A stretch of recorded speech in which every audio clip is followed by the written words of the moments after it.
15. Enquanto os irmãos estão procurando a igreja, os visitantes, eu quero agradecer a recepção na qual a gente foi alvo, o carinho dos irmãos, na pessoa do irmão Dilson, a presidência do desafio, que eu já tive a oportunidade de visitar algumas vezes, e minha alegria de poder estar aqui cultuando a Deus, com este grupo de louvor, com este grupo de louvor que Deus nos deu, com um ritmo diferente.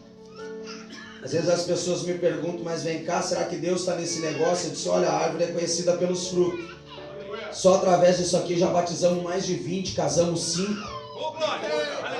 Contra fatos não há argumentos, irmãos, né? Se ele não estivesse dando fruto, a Bíblia diz que Jesus ia cortar, já tinha lançado no fogo. Mas eu louvo a Deus. E quero convidá-los a abrir a Bíblia, Lucas capítulo 15, no versículo 11 em diante. Texto bem conhecido, mais uma palavra de Deus, que Deus tem colocado no meu coração. Louva ao Senhor. Quem achou diz amém. Amém. E disse, um certo homem tinha 2 filhos, e o mais moço deles disse ao pai, pai, dá-me a parte da fazenda que me pertence. E ele repartiu por eles a fazenda. E poucos dias depois, o filho mais novo, ajuntando tudo, partiu para uma terra longínqua, e ali desperdiçou a sua fazenda, vivendo dissolutamente. E havendo ele gastado tudo, houve naquela terra uma grande fome, e começou a padecer necessidades. E chegou-se a um dos cidadãos daquela terra, o qual mandou para os seus campos a apacentar porcos, e desejava encher o seu estômago com as bolotas, ou em algumas traduções alfarrobas, que os porcos comiam, e ninguém lhe dava nada. E caindo em si disse, quantos trabalhadores de meu pai têm abundância de pão, e eu aqui pereço de fome? Levantar-me-ei e irei ter com meu pai, e dir-lhe-ei, pai, pequei contra o céu e perante ti, já não sou digno de ser chamado teu filho, faze-me como um dos teus trabalhadores. E levantando-se, foi para o seu pai. E quando ainda estava longe, viu seu pai e se moveu de íntima compaixão, e correndo, lançou-se-lhe ao seu pescoço e o beijou. Pode tomar o teu assento, glorificando ao Senhor Jesus. Deus te maravilha, aleluia. Glorificado e exaltado é o teu nome, Senhor. Aleluia. Glória a Deus. Meus queridos irmãos, Deus tem colocado uma palavra no meu coração, haja vista que é um texto bem conhecido, que fala acerca do filho pródigo. Talvez nos cultos internos, nos ensinamentos, muitas vezes os irmãos já ouviram acerca deste texto da Bíblia. Mas quando Deus me deu esta palavra, Deus me fez entender algumas peculiaridades, particularidades que esse texto contém em si mesmo. Quando nós olhamos aqui para o capítulo de número 15 do Evangelho de Lucas, eu costumo dizer que ele é o capítulo das coisas perdidas. Porque a Bíblia Sagrada diz que uma classe de pessoas chamadas publicanos, os fariseus e alguns outros que seguiam a Jesus, uns por causa de sua palavra, outros para buscar tentá-lo em uma palavra, Jesus, ele incomodava-os pelo fato de ele se sentar com os pecadores. O que eles não conseguiam entender, bem verdade, eles envoltos dentro da lei de Moisés, era o fato de que Jesus sentava e comia na mesa com os pecadores. Era o relacionamento de Jesus com as pessoas. Jesus, ele vem com uma forma diferente, porque se os irmãos forem observar na Bíblia, o maior propósito de Jesus, quando ele manda Zaqueu descer daquela figueira fora, que ele veio para salvar e buscar aquilo que se havia perdido. O propósito de Deus principal na vida do ser humano é salvação. Tanto é que Paulo escreve aos Romanos no capítulo 3, versículo 13, que todos pecaram e foram destituídos revesti-los da glória de Deus. O pecado nos afastou daquilo que Deus havia projetado para o ser humano. Quando nós olhamos Deus no jardim do Éden, é algo muito interessante. Quando Ele cria o homem e coloca ele no jardim do Éden, a palavra Éden vem de uma palavra hebraica que significa delícia, ou seja, um estado perfeito, um estado maravilhoso, onde Deus ali tinha uma comunhão com o ser humano jamais vista na história da Bíblia. Quando eu olho na Bíblia, eu não vejo nenhuma vez Adão ou dobrar o joelho, ou Adão mencionar algum tipo de oração a Deus. É somente Deus que desce no jardim toda a viração do dia, preocupado com Adão, querendo sentir o que Adão sentia. E a Bíblia Sagrada diz que o próprio Deus descia na viração do dia e questionava Adão como que ele estava. Este é o estado que Deus havia preparado para o ser humano, para a humanidade. E quando nós olhamos na Bíblia, neste capítulo de número 15, Jesus ele falava por diversas vezes por parábolas, para que aqueles que estavam em volta dele, para aqueles que andavam ao seu entorno, se fosse fariseu, escriba, que não tinham a espiritualidade, eles não iriam compreender as verdades espirituais dentro do texto. Por isso que todas as vezes que Jesus falou por parábolas, logo após ele chama os seus discípulos e ele lhes dá a devida explicação. O capítulo 15 começa com a parábola da ovelha perdida. Tem um hino muito antigo que eu costumo sempre mencionar, que ele diz assim: eram 100 ovelhas juntas no aprisco. A Bíblia Sagrada está nos dizendo: qual homem que tendo 99 ovelhas, ele não perde uma, ele não deixa as 99 e não vai em busca daquela que se perdeu? Não é assim que o texto diz? Porém, pelo fato de nós ouvirmos muito este hino, nós esquecemos de uma das maiores verdades da Bíblia Sagrada. O que? A Bíblia diz no versículo de número 4, tema de casa para os irmãos, que Jesus, aqui no caso, o Pai, ele não deixa o Senhor, ele não deixa as 99 no aprisco. A Bíblia diz que ele deixa as 99 no deserto. E quantas vezes, quando você ouve esta palavra deserto, é uma palavra que assusta. Deserto é uma palavra que causa temor, porque deserto simboliza luta, deserto simboliza dificuldade. Mas quando eu olhei para este texto da Bíblia, eu pude descobrir uma das coisas mais gloriosas, uma das verdades mais poderosas da Bíblia Sagrada. A Bíblia diz que este homem, ele deixa 99 no deserto e vai em busca de uma perdida.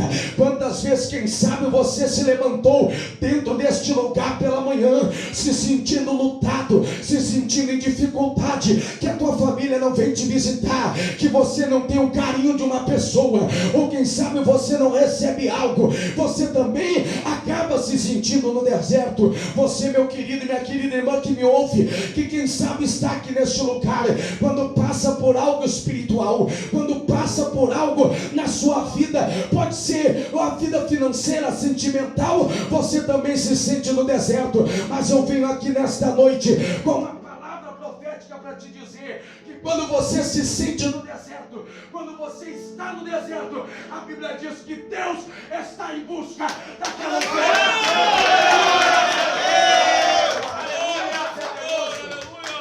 Deus é maravilhoso. E a Bíblia Sagrada diz que quando o homem deixa as 99 no deserto, é porque ele está em busca de uma ovelha que se perdeu. Meu querido e minha querida irmã, você que tem orado por um familiar, você que tem orado, pedido a Deus por uma pessoa que você ama, quando vê você se sente no deserto, parece que ora e não sente mais Deus, parece que o céu está de bronze, toda hora dá vontade de ir embora. Qualquer palavra de um irmão é causa e motivo para você se entristecer. Pode ficar tranquilo, enquanto você se sente no deserto, Ele está lá em busca da ovelha perdida. Louvado seja o nome poderoso do Senhor Jesus.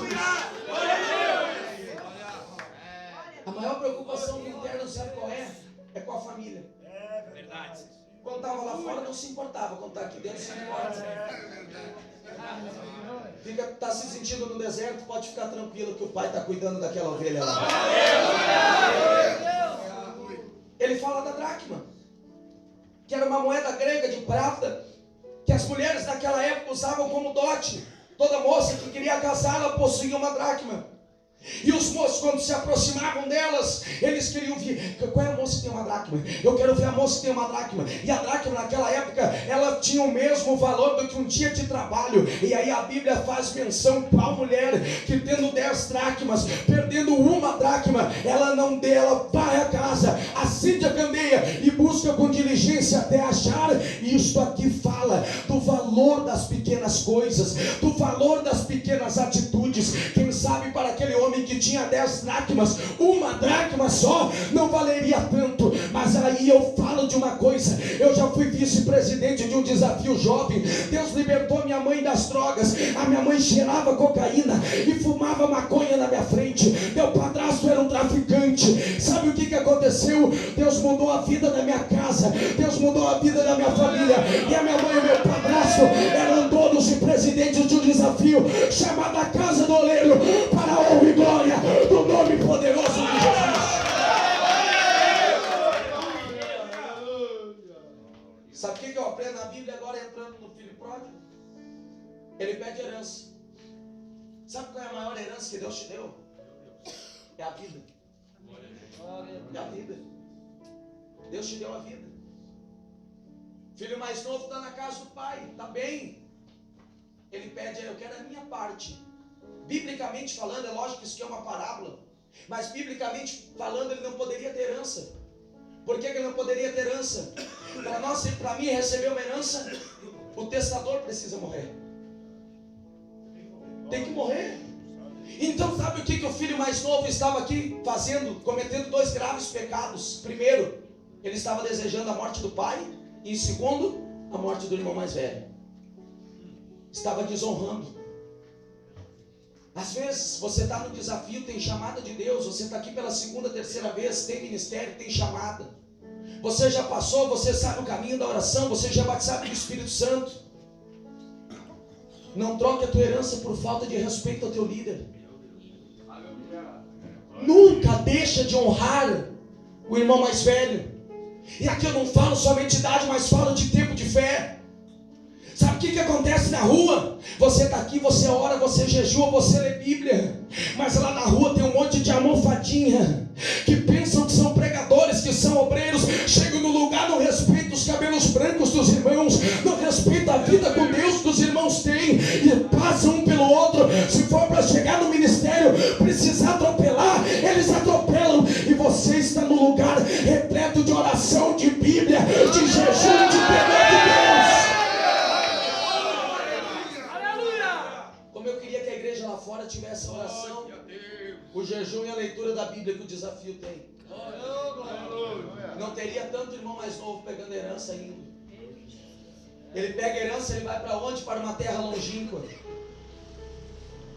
longe do pai. O pai simbologicamente Deus. Quem pega herança sem honrar o pai e o irmão mais velho, ele pega herança, mas vai para longe de Deus. A pior coisa que existe na vida do ser humano é ele se afastar de Deus. Você que já congregou, que serviu a Deus e não teve força, porque eu acho que se desviar é uma palavra muito forte, mas você que teve uma recaída, você sabe o que eu estou dizendo. A dificuldade que é para retornar. Biblicamente falando, temos vários exemplos, mas a dificuldade que é para retornar. Sabe o que acontece com esse moço? Vai para uma terra longínqua. Enquanto tinha condições, gastou, viveu dissolutamente, viveu de uma forma imoral. O problema foi depois que terminou a herança. A Bíblia Sagrada diz que um homem lhe mandou para a sua fazenda. Nem na cidade queriam ele. Mandou ao seu campo. Não, vai para o campo. Ou seja, sai do convívio da sociedade, vai para o campo. Sabe o que acontece? Talvez você leu esse texto, você nunca prestou atenção num detalhe.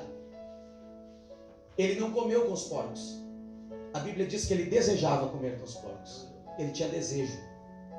É a mesma coisa de você olhar para essa água estando louco de sede. Como eu queria essa água. E quando eu falo de porco, você se lembra de animal sujo, que come feio. A gente costuma usar um ditado quando a gente vê uma pessoa, mas deixa de ser porco por causa da forma de comer. Não é assim? Ele estava olhando para os porcos e ele desejava comer o que os porcos comiam. E a Bíblia diz que ninguém lhe dava nada. Um animal, sem ao menos poder falar, lhe rejeitou a comida. Porque ele estava longe da casa do Pai. E longe da casa do Pai, qual é a principal característica do porco? Não sei se você se lembra. Ele não tem articulação no... Se ele não tem articulação no pescoço, como disse, ele não consegue olhar para cima. Quando você usa a tua vida, a tua herança, para uma terra longe da casa do Pai, você vai conviver com os porcos. Você não consegue mais olhar para cima. Salmo de número 121, eleva meus olhos para os... Da onde vem o meu socorro? Você não consegue mais ver socorro. Você não consegue mais olhar para monte, porque você está longe de Deus. E longe de Deus você está com os porcos. Você se lembra quando Jesus expulsou os demônios do gadareno? A Bíblia diz que eles vieram todos sobre a manada de porcos, e eram quase 6.000. E aqueles quase 6.000 caíram na ribanceira. Até hoje o judeu não come carne de porco, por acreditar que o porco é um animal amaldiçoado. Mas só que tem uma característica aqui: quando a gente sai de perto de Deus, a gente fica bloqueado do olhar para cima. A Bíblia diz que ele caindo em si. Sabe uma coisa que eu quero dizer aqui nessa noite? Nós, vocês, a gente precisa aprender a se relacionar com Deus quando a gente peca. A gente não sabe se relacionar com Deus quando a gente peca. Tem algo chamado autodisciplina. Então começa a te autodisciplinar. Eu vou sair daqui, esse lugar não é para mim. Eu vou sair aqui, eu não sirvo para ser crente. Eu vou no culto hoje, mas eu não vou levantar minha voz em oração. Eu vou no culto hoje, mas eu não vou dar glória. Porque a Bíblia Sagrada diz que o diabo anda ao nosso derredor buscando a quem possa tragar. Ele está rugindo como um leão. Como um leão, ele não é um leão. Ele quer ser parecido como um leão. Apocalipse 5:5 diz que existe só um leão. Quando eles começaram a perguntar quem é digno de abrir o livro, quem é digno de desatar os seus, e aí veio Cristo: eu sou o leão da tribo de Judá. Aleluia! Sabe quem tem autoridade sobre a tua vida? É Cristo, o leão verdadeiro, o leão poderoso, para a honra e glória do seu nome.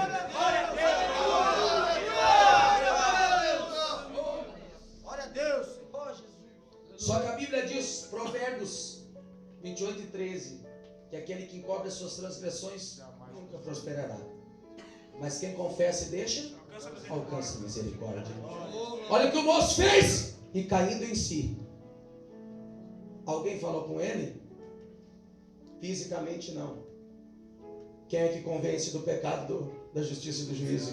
O Espírito Santo de Deus. Esses dias eu estava numa igreja e os irmãos muito saudosistas começaram a dizer: irmãos, não tem mais batismo com o Espírito Santo, essa igreja, tal. Eu me incomodei com aquilo, fui para casa orar. Quando eu cheguei em casa para orar, eu disse: Senhor, por que o Senhor, eu vejo as pessoas dizendo que o Senhor não batiza mais com o teu Espírito Santo? E o Senhor falou comigo: meu filho, enquanto as igrejas aí fora não deixar eu convencer, eu também não vou batizar. Está sendo colocado um fardo nas costas das pessoas, porque para isso tem que fazer isso, tem que fazer aquilo. Eu não posso cobrar um padrão de santidade para mim que tem 12 anos de fé, para o Douglas que tem 3 anos de fé. Santificação é um padrão, é uma escadinha que a gente vai subindo, que a gente vai aprendendo. Meu querido que está aqui, quem sabe menos de 10 dias, não te preocupe em chegar no patamar de quem está na segunda fase. Tudo tem o seu tempo determinado, a tua hora vai chegar. Só que ele caiu em si. Ele foi convencido pelo Espírito Santo que ele precisava reconhecer as suas misérias. Porque não adianta você estar aqui para agradar a família, ou dar uma engordada e depois largar. Eu já cuidei de desafio. Espera curar os buracos dos pés e vai embora depois. É boa a comida dos porcos? Você não sabe porque você não comeu. Você desejava aquela miséria. A Bíblia diz que caindo em si, ele olhou para dentro, fez uma introspectiva dentro de si mesmo e disse: não, isso aqui não é vida. Isso aqui não é vida para mim. Ou tu acha que Deus te quer todo sujo na rua com uma lata e um cachimbo na mão? Será que é isso que Deus quer para ti? E ele caindo em si, ele disse: eu vou lá. E ele diz para ele mesmo: levantar-me-ei, irei ter com meu pai, vou confessar tudo para ele, vou falar tudo para ele, mas uma coisa eu vou dizer para ele especial: eu não sou digno de ser chamado teu filho, quero ser só um trabalhador. Esse texto aqui, pastores, eu fiquei maravilhado com esse texto aqui. Sabe por quê? Ele queria abrir mão de ser filho só para poder voltar para a casa do pai. Só que uma coisa, o nosso querido presidente, pastor Nelson, isso, ele tem o seu filho, o irmão Mateus, isso, eu me lembro de vocês. Se o Mateus chegasse hoje no senhor e dissesse: Nelson, eu não quero mais ser teu filho, ele pode até falar isso, mas ele jamais vai conseguir isso, esse direito. Aquele moço, quando ele pecou, ele queria chegar no pai e dizer na cara do pai: pai, eu quero voltar, eu me arrependi, mas eu não quero mais ser teu filho. E aí está aqui o texto do herdeiro de Deus, João 1:12. Ei, gente, uma vez filho, você nunca vai deixar de ser filho. O único pecado que não tem perdão é a blasfêmia contra o Espírito Santo. Fora isso, a Bíblia diz que ele é fiel e justo para perdoar pecado. O sangue de Jesus, ele perdoa, ele não veio para o céu, ele veio para o doente. Levante a mão e glorifica o nome poderoso do Senhor.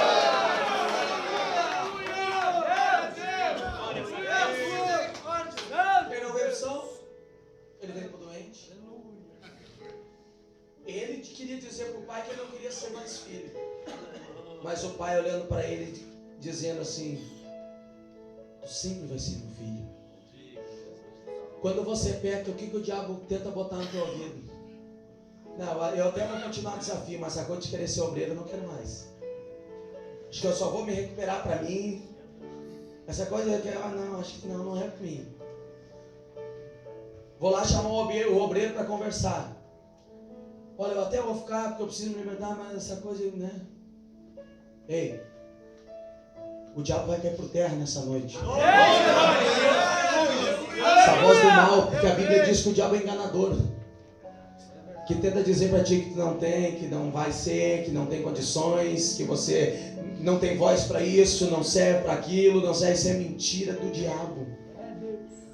Quando ele se levanta e começa a ir na direção do pai, a Bíblia Sagrada diz: e quando ainda estava longe, ele estava longe fisicamente.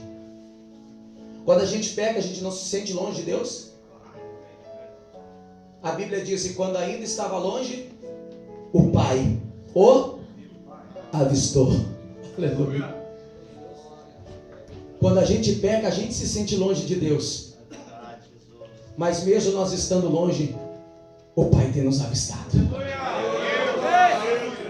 Por isso que eu digo para você, eu não sou um privilegiado de ser um pregador, eu sou um privilegiado de ser um crente, eu sou privilegiado de servir a esse Cristo, que é maravilhoso, que nos entende quando pecamos, que nos entende quando erramos, e tem uma palavra de renovo nesta noite, nesse lugar.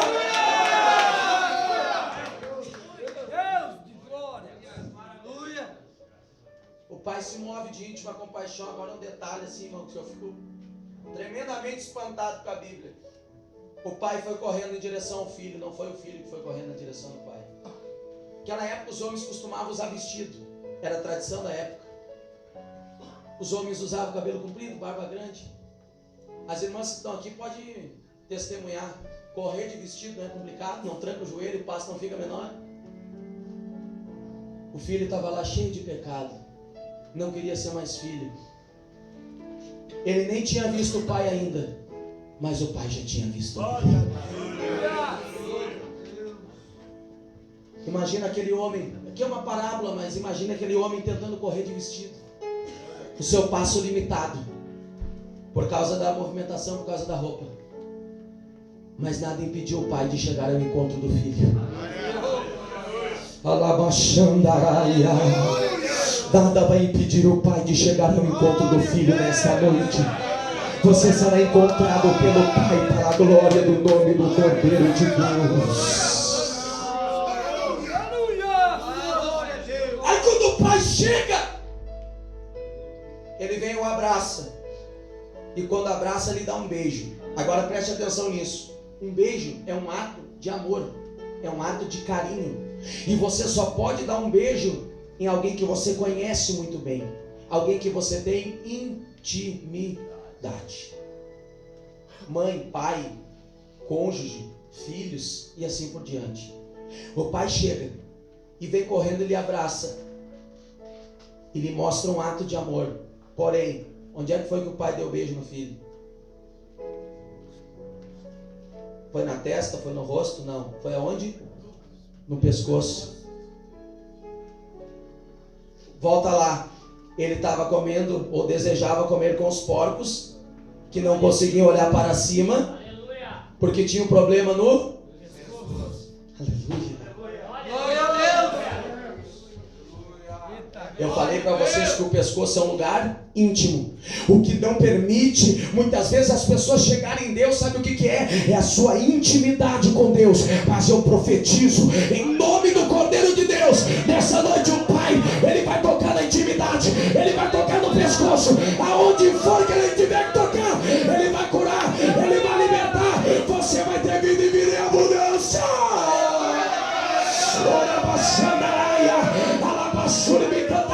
Ele vai tocar na tua intimidade. Ele vai tocar na tua intimidade.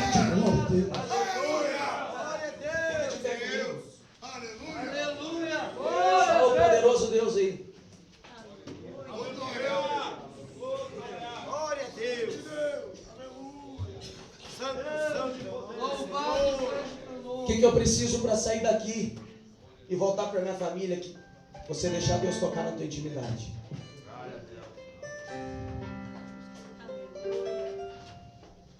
O que eu preciso para ser um crente melhor? Você deixar Deus tocar na tua intimidade.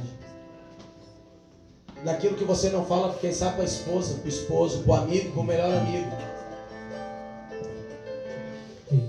Aquilo que você fala somente para Deus. O teclado e o baixo e vai solando. Aquilo que você fala somente para Deus. Você precisa deixar Deus tocar na tua intimidade. Tocar no teu ser. Paulo diz que nós precisamos não nos conformar com o mundo, para que a gente possa compreender qual é a boa, perfeita e agradável vontade de Deus, que é o nosso culto racional. Quando Deus toca na intimidade, Ele mexe na tua racionalidade. Você vai entender o propósito de estar aqui. Você vai sentir vontade de estar nesse lugar e buscar aquilo que você perdeu. O que é a herança? Lá fora você tinha perdido a vida. A tua vida espiritual desmoronou. E você passou por um fio com a tua vida física. Mas essa é a noite que Ele quer tocar na tua intimidade, quer te curar, quer te libertar. Aleluia. Ao que está sentado no trono e ao Cordeiro seja o louvor, seja a honra. Você que quer que Ele toque na intimidade, vem cá que eu quero orar por você. Vem cá que eu quero orar por você em nome de Jesus. Seja o domínio, aleluia, pelos séculos dos séculos.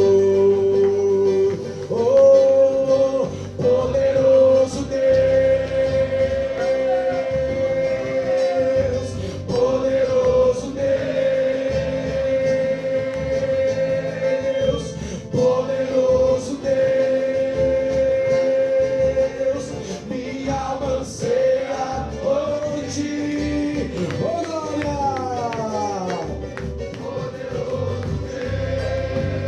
Poderoso Deus, poderoso Deus,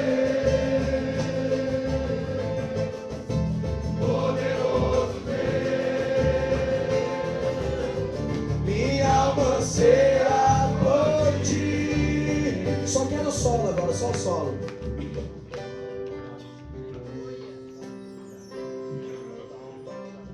Para deixar Deus tocar na intimidade, o que eu tenho que ser dele? Íntimo. Para ser íntimo, eu preciso ser amigo. E para ser amigo, eu preciso aceitar ele como meu Salvador.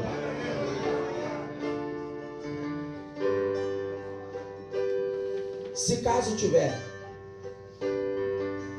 eu não quero convidar você a mudar de religião, porque Cristo está acima de religião.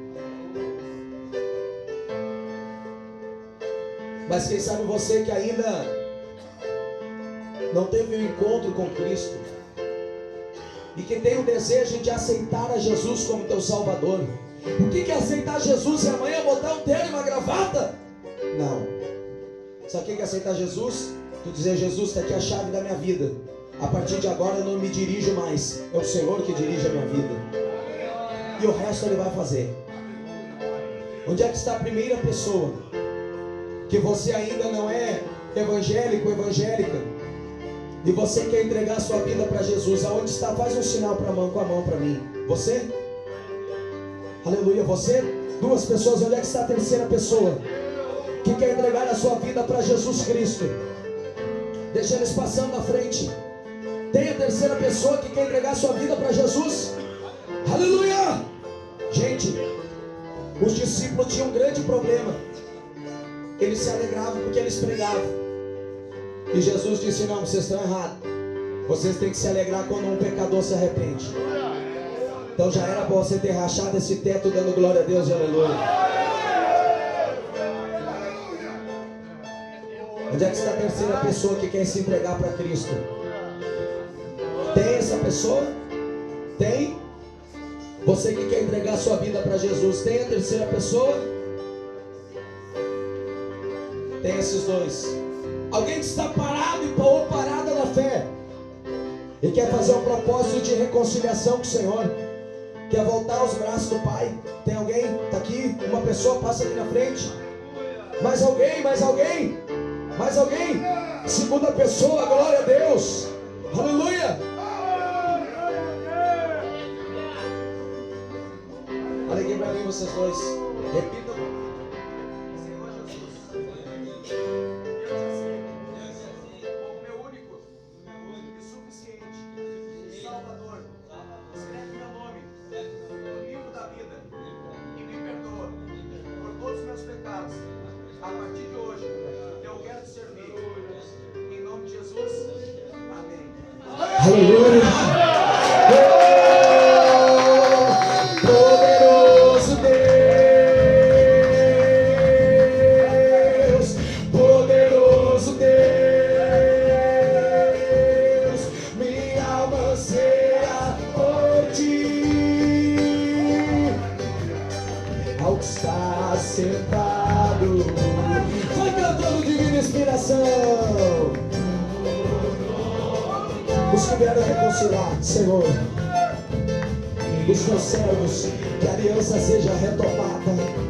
Aleluia, para a glória do nome do Senhor. Toca, Jesus. E você que veio aqui para receber a oração, você que veio aqui para receber o toque de Deus, fecha os teus olhos e vai louvando o Senhor. Seja a glória. Meu Deus, o Senhor é todo poderoso. Eu creio que o Senhor vai tocar, eu creio que o Senhor vai levantar, eu creio que o Senhor vai ungir. Pai querido, esta tua serva, com essa criança linda no seu colo, dá vitória, abençoa, pelo poder do teu nome, pelo poder da tua palavra, pelo poder do teu nome, pelo poder da tua palavra. O poderoso está aí, o poderoso está aí, o poderoso está nesse lugar.